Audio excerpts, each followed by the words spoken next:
Big news, big fire, big FUD, and a whole lot of things to talk about. You've got questions, we've got answers. I am joined by my buddy Mark from the Tesla Life. We're going to get right on into it. I'm Brian. Welcome to Futuraza. So we're going to start with this bit of excitement here. This was late breaking news on Wednesday. Evacuations ordered near large battery fire. Explosions in Fredericktown, Missouri. This is a map of the expected toxic plume. It is a critical mineral recovery, I think is the name of the company, and it is a battery recycling facility, and my goodness, did it go up real bad. Yeah. These are some early bits of footage, but there you go. The That's plume. Look what at it that. looks like from afar. Yeah. It is the bad. show me state is definitely showing. They are showing. Yeah, very hot right now. This is an area called the Lead Belt because they do a lot of mineral recovery, I guess. They provide a lot of things like that. But they, battery fire, a battery recycling facility can have a fire. I tried to look up the company. If you try and click on their website, it is down. It is not able to keep up with the amount of traffic it is getting. And I did the search without the word fire, because if you include the word fire, that's the only stories you're going to find. I could not find what kinds of lithium-ion batteries they hope to recover. If they are automotive, if they are computers, don't know. If we look at the images here, you can see that's not good. That is not good. It is going pretty bad. And then when I looked here, this is from a year ago. They've only been around a year as of 2 days from now. Newly built lithium-ion battery recovery facility, recycling. This facility had tremendous capacity, up to 250 tons of batteries and processing up to 6,000 tons a month. I'm not sure how that math works. Maybe that's flipped. I'm not sure. And would send 99% of the critical metals back to other facilities for reprocessing. It's a good point here, Brian, with something like this, where you've got multiple different types of batteries coming in to be recycled. There is a safety issue as to, how you're sorting them, where you're putting them, how you're storing them together, and what type of fire prevention is even available, depending on where it's being stored and how it's being stored. If you've got a pallet with just a big bin of loose batteries all squishing and crushing each other, a failure can happen. What companies like Redwood Materials do is when they receive an entire pack, the first thing they do is drain it all the way, make sure it is completely de-energized before they proceed from there. So let's get on to this little bit of story here. It is a deer in the headlights and under the car. Once is plenty. So, hit the deer with my Tesla. FSD didn't stop even after hitting him on full speed. Huge surprise after getting a dozen of false stops every day. Experiencing worst side of Tesla service now. Can't even get an estimate for insurance. Nearest appointments only in January. I don't know.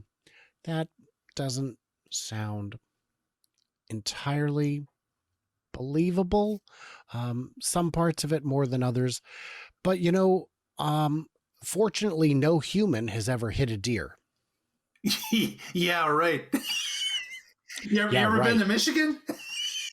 I have been to Michigan, and they are thick as rats out there. They are absolutely everywhere. This is unfortunate, if true, maybe even important, if true, but it's something that humans also do. And look at how quickly it just appears. It just comes out of, the fact that it didn't stop after, a little bit more concerning, but especially from this angle, a deer of this very small size. And we saw the damage is quite limited. That is not a lot of damage. No, typically when you hit a deer, it typically bounces up over the hood and smashes your windshield and all sorts of fun. You can easily total a car with a full-size adult deer. And then what you do is you put it in the back seat and drive around with it and then later find out that it's still alive. That's a movie. Oh, that is a movie. You're right. That's Tommy Boy I'm thinking of. I have that problem frequently. So we're going to go ahead and see if I can get this to look reasonable here. There we go. I'm going to show this instead. We've got questions. I'm just going to show it on the page. And let's see how many question marks even are here. Not a lot of question marks. Makes it hard. Where's my minivan I saw under the tarp? Yes, that's right. Tesla had shown a number of covered vehicles as coming, and one certainly looked like a minivan of some sort. But we have heard nothing about that minivan. We heard about the Robovan, but we did not hear anything about a minivan. And as this account said, Robovan. Finally, someone calls it correctly. Again, Elon, I'm not sure that's going to catch on. According to the net, so who knows? I mean, that's not a question. It has a question mark. I'm not sure I can count it. Robovan and car will not be used on a road trip because they do not have NACS and no charging infrastructure exists as of now. So why are you talking about these city-only robo vehicles as of anything other than city-only? Thoughts on that? Well, I see that you have already commented on this particular question. Yeah, but I don't remember what I said. I mean, I can look, but never taken a Greyhound, I take it. They stop more often than every 200 miles for a 10 to 20 minute break, is what I said. Look, these chargers will roll out very quickly. You've seen them. They just sit on the ground. You put power to them and you sit them on the ground. They don't need the kind of permitted installation that you would have with a freestanding structure. So why are we talking about them? Why are we talking about Optimus when you can't hop on his back and ride him to the store? I don't know.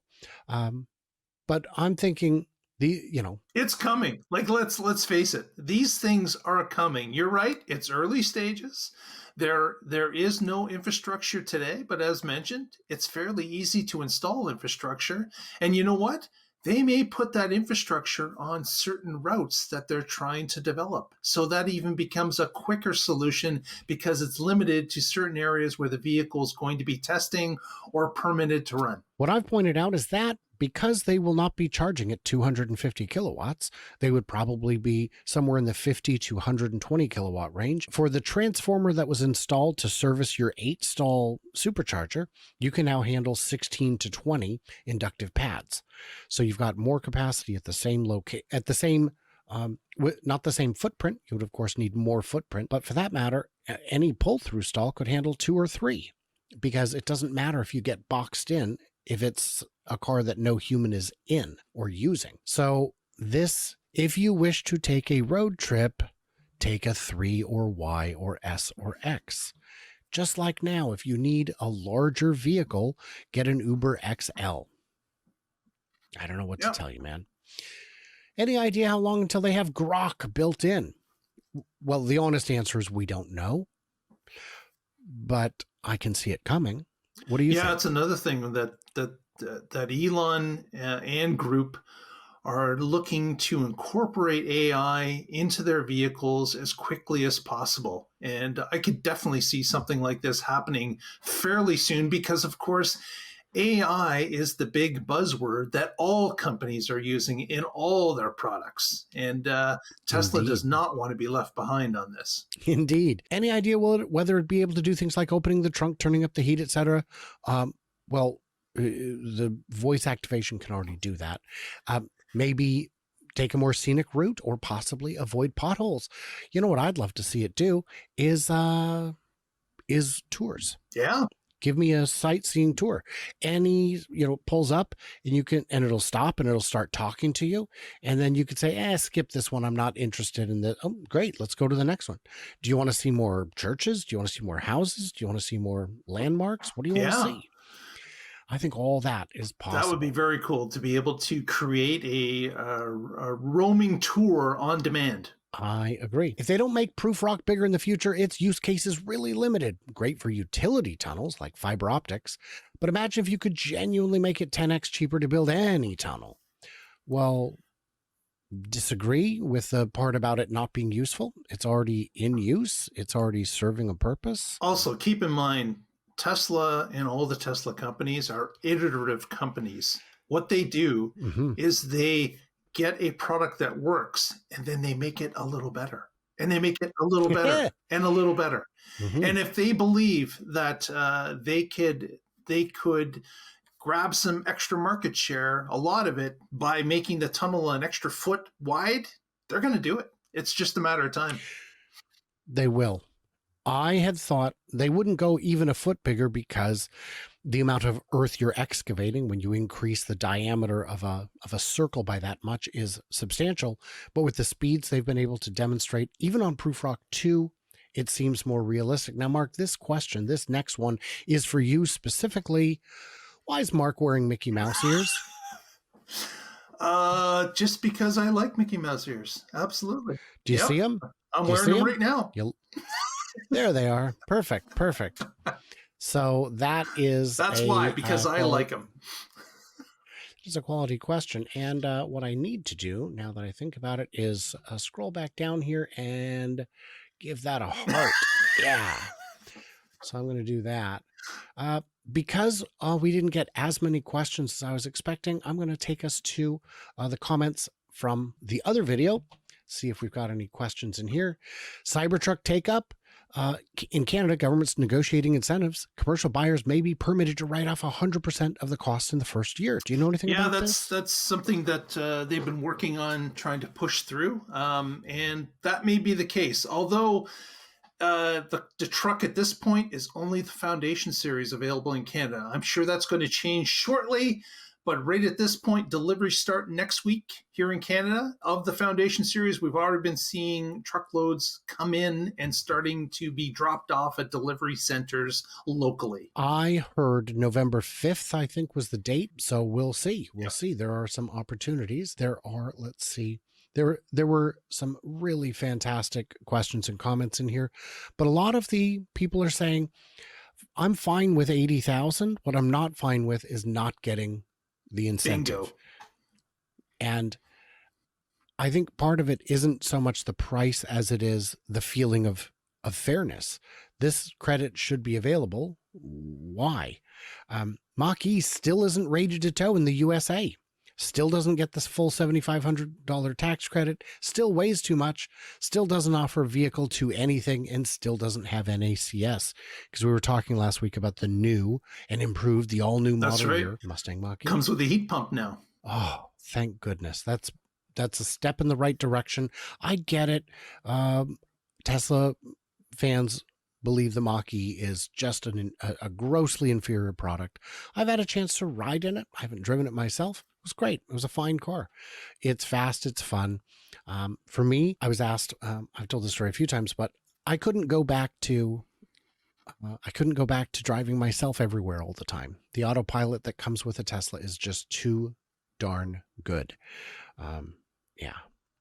And I canceled my Cybertruck reservation. 80,000 would be a dumb financial move. Even 50,000 would be a stretch at these interest rates. Yeah, maybe they'll work on some lower interest financing options, even if they have to say, look, you have to put 25,000 down or something. Many people might take that opportunity and do it, or even whatever the bank requires to get a rate that Tesla would be comfortable buying down. Yeah, there's going to be a lot of people that are going to be sitting on the sidelines, especially for that $7,500 credit, and they're not going to move until they figure out which way it's going to go. Is $7,500 not going to apply for the Cybertruck, or will it apply in a short period of time? Because you would hate to just be out by a month or two by missing that credit if it was to become available. Yes, and some clarification.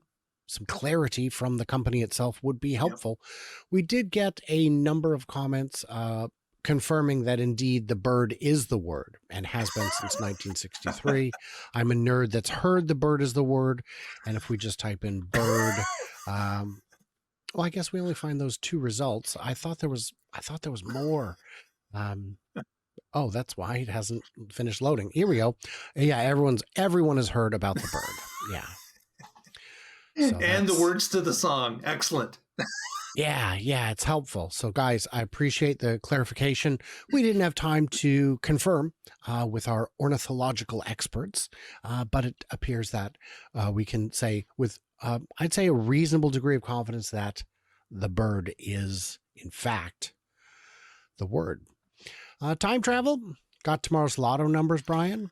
Do you want to try and tackle this one? Because there is a reason I know what they are, but I'm not giving them out because I'm going to collect on it myself. And if I was to give it out, I have to give half of it away, or however many people look at it. So it is true. There are rules to time travel, and one of them is no gambling, and that works for me because I don't gamble. I did post a picture on X of the airport in Las Vegas, Harry Reid Airport, which is weird to call it that, but okay. I haven't been there since the name change. It's full of slot machines. Be like, oh, they're going to get you one more time. They didn't get me the first time. I don't get it. I follow numbers. I follow math. And one person said, well, just drop a couple bucks in and see if you hit, and then you can walk away. I can walk away right now. It's... The worst thing that could happen is the first time you gamble, you win big, because that will wire your brain in some bad ways. I didn't realize this, but we'll close with this. This is just some emojis there of birds. We go. So that's helpful. Strange story near the end with the edit thing. Oh, maybe Rosh went overboard with the edit. I have asked him to not go so aggressive with trimming down parts of some of the edits he does are a little overly aggressive, but he's trying to save you, dear folks, time. And here I am just wasting it, just piling it up. Well, this, by the way, this one will be the last one because it has a question mark. Maki, LOL. Sorry, no thanks. And I guess I did heart that, but it's fine. It's fine. So guys, what did we miss? What did we misunderstand? If you have questions, I need you to leave them. That's what we will address. We will answer your top questions in the direction that Mark is pointing. His desk is where it will happen. So yeah, everybody like, subscribe, do those things that you do so well. I'm trying to get to 100,000 subscribers so I can get some respect out here. I don't know if I deserve it, the respect or your subscription, but I'm happy to extend the offer just the same. And everybody else, stay tuned, stay juicy. And I cannot wait to hear from you clever robots in the live chat of the Wednesday show on the Tesla Life, because I hang out there sometimes and it's a whole heap of fun.